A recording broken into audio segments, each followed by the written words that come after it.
देखिए जी बाबू, ninth class का यह एक टॉपिक है मेंसुरेशन का, जो त्रिभुज के क्षेत्रफल से संबंधित है। और त्रिभुज का क्षेत्रफल हम पहले से जानते भी हैं। पिछली क्लास में हमने सीखा था कि किसी भी त्रिभुज का क्षेत्रफल निकालना हो तो त्रिभुज का क्षेत्रफल बराबर 1/2 गुने आधार गुने संगत ऊंचाई कर देंगे तो त्रिभुज का क्षेत्रफल हो जाएगा।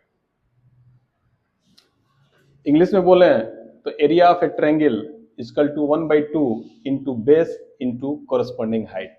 जैसे यह कोई ट्रायंगल है एबीसी, अगर इस ट्रायंगल का एरिया निकालना हो तो हमें दो चीज मालूम होनी चाहिए। एक बेस मालूम होना चाहिए और दूसरा उस बेस का कॉरस्पॉन्डिंग हाइट मालूम होना चाहिए। बेस का कॉरस्पॉन्डिंग हाइट का मतलब हुआ कि उस बेस पर सामने के वर्टेक्स से जो परपेंडिकुलर ड्रॉ करेंगे वह उसका कॉरस्पॉन्डिंग हाइट कहलाएगा। तो यहाँ हम इस ट्रायंगल एबीसी का एरिया उस फॉर्मूला से, जो फॉर्मूला हम जानते हैं पहले से, उस फॉर्मूला से जब निकालने चलेंगे तो एरिया ऑफ ट्रायंगल एबीसी, उसका नोटेशन या शॉर्ट फॉर्म में पूरा ना लिख करके हम ऐसे शॉर्ट फॉर्म में लिख सकते हैं। तो area of triangle ABC equal to 1/2 into base मेरा बीसी हुआ और कोरस्पॉन्डिंग हाइट मेरा एएम हुआ।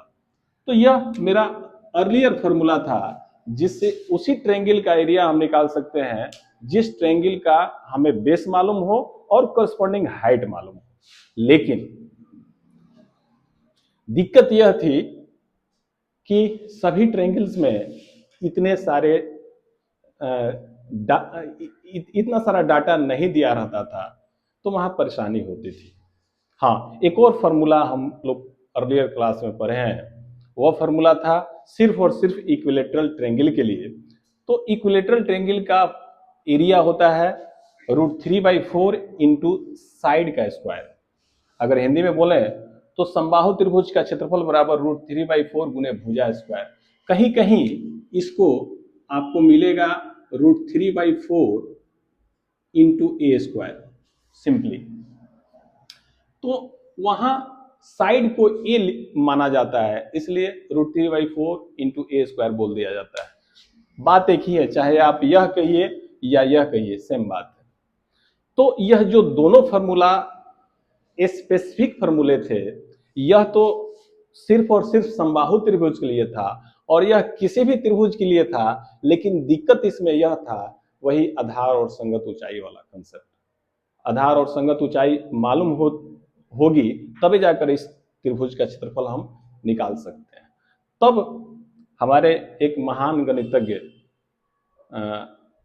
उनका नाम ही हीरो था, ठीक है ना, ये कोई फिल्म के हीरो नहीं थे, ये इनका नाम ही था, मैथमेटिशियन थे।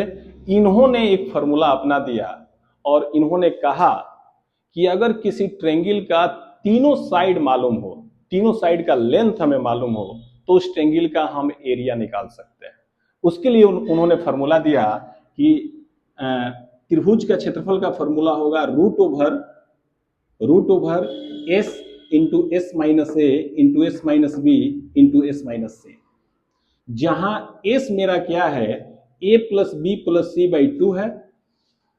अब यह जो a plus b plus c जो है, वह वास्तव में ट्रायंगल की परिमिति है और उस परिमिति में 2 से भाग देंगे तो जो एस निकल के आएगा वह त्रिभुज की अर्ध परिमिति हो जाएगा, semi perimeter of the triangle हो जाएगा।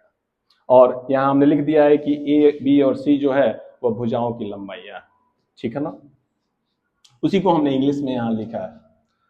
तो यह जो उन्होंने फॉर्मूला दिया हीरो साहब ने, इससे सभी ट्रायंगल का एरिया हम निकाल सकते हैं। हाँ, इसमें भी एक कंडीशन है, वह कंडीशन यह है कि त्रिभुज के तीनों साइड का लेंथ हमें मालूम होना चाहिए, तो हम निकाल सकते हैं। आइए एक छोटा सवाल हम लेते हैं और उस पर यह जो फॉर्मूला है इसके कंसेप्ट को समझते हैं, लिखते हैं उस क्वेश्चन को।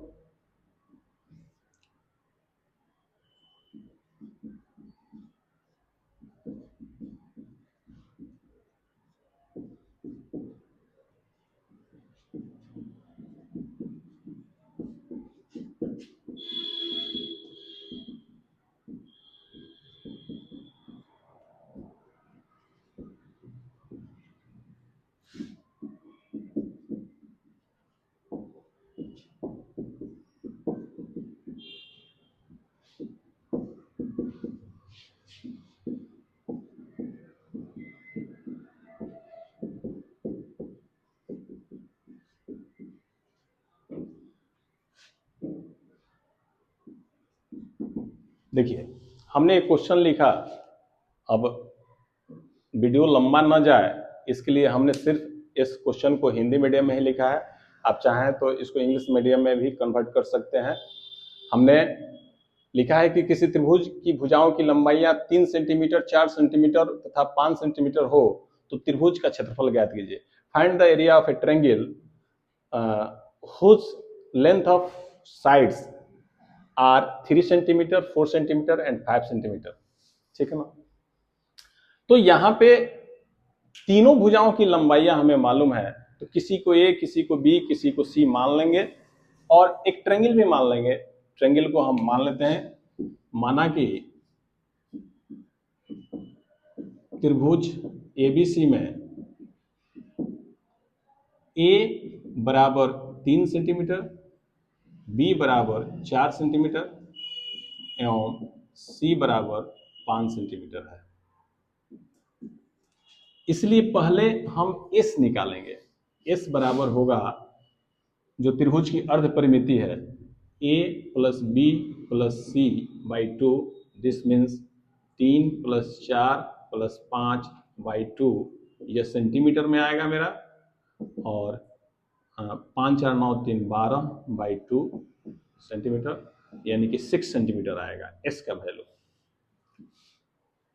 अब एरिया ऑफ ट्रायंगल एबीसी किस फॉर्मूला से? वही हीरो साहब के फॉर्मूला से। एक बार फॉर्मूला को लिख देते हैं, s, s minus a, s minus b, s minus C.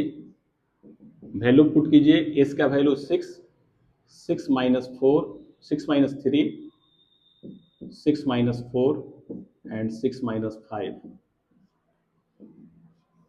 6 3 2 1, this means यह 6 होगा और यह 6 होगा, तो दो का पेयर जब बनाएंगे तो यहाँ 6 स्क्वायर सेंटीमीटर होगा, या ऐसे भी लिख सकते हैं 6 सेंटीमीटर स्क्वायर।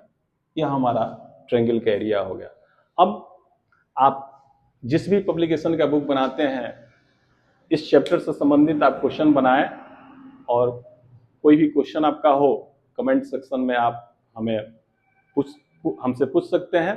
आइए एक सवाल पर आपको हम छोड़ देते हैं, एक आसान सा सवाल, कि उस ट्रायंगल का एरिया निकालना है जिसमें ए बराबर 5 सेंटीमीटर, ए बराबर 6 सेंटीमीटर, बी बराबर 8 सेंटीमीटर और सी बराबर 10 सेंटीमीटर है।